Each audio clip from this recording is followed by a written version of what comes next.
혈액 건강을 위해서 따로 한다고 보기는 조금 힘들 수 있겠는데 헌혈을 자주 하는 편입니다. 일단은 헌혈을 하게 되면요. 내 피가 필요한 사람들한테 돌아갈 수 있을 뿐만 아니라 거기서 간단하게 피를 통해서 알 수 있는 정보들을 검사를 통해서 알려주거든요. 그렇게 하다 보면은 처음에는 그냥 뭐 가서 뭐 준다니까는 한번 해보지 이렇게 하다가 나중에 이제 욕심이 생깁니다. 헌혈하다 보면은 이게 남한테 갈 수도 있는데 좀 깨끗해야 되지 않을까? 건강한 피여야 되지 않을까 하면서 그 하기 전에 며칠 전부터 술도 안 먹게 되고 그다음에 담배도 끊게 되고 뭐 이런 식으로 나쁜 습관들을 저 스스로가 개선해 나가는 것을 볼 수가 있더라고요. 그래서 꼭 이제 피를 남한테 준다 요걸 떠나서 검사 같은 것도 기본적으로 할 수가 있으니까요. 헌혈도 좋은 방법이 될 수가 있을 것 같습니다. 아까 말씀하신 세 가지 중에 마지막으로 흡연에 대해서 좀 말씀을 드리면요. 지금 많이 흡연율이 떨어졌다고 하지만은 아직도 흡연하시는 분들 많습니다. 흡연하시는 분들은 아실 거예요. 담배를 오랜만에 태우시거나 이러시면은 머리가 삥 도는 느낌이 나시죠.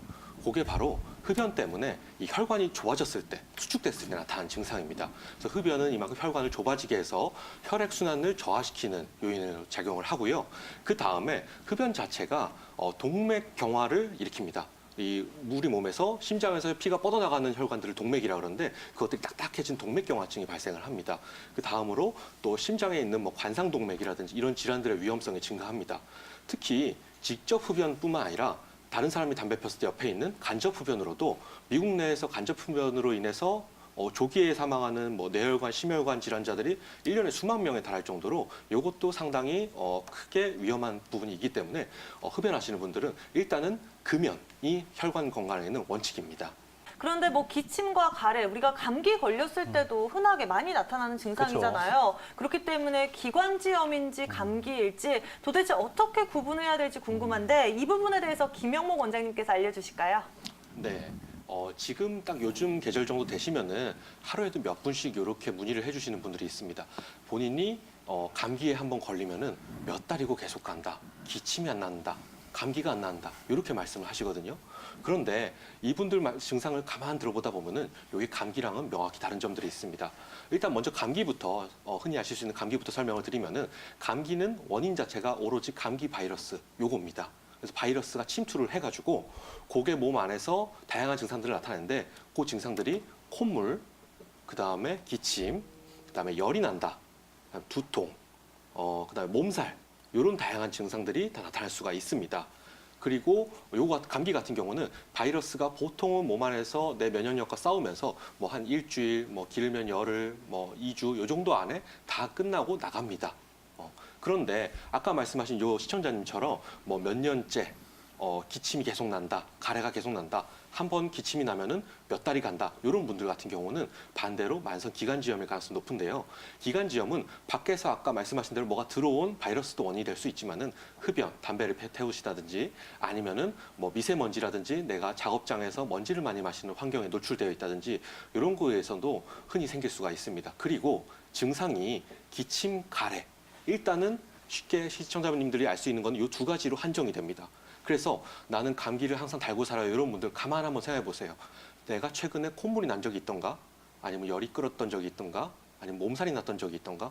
요 증상들이 없다면은 요거는 감기가 아닐 가능성이 높고 만성 기관지염일 가능성이 높기 때문에 내 몸 안에서 뭐 바이러스가 있거나 이런 상황이 아니고 요거는 내 기관지 점막들을 건강함을 회복시키는 한약 치료를 한다든가 이런 방향으로 접근하시는 게 오히려 더 효과적일 수가 있겠습니다.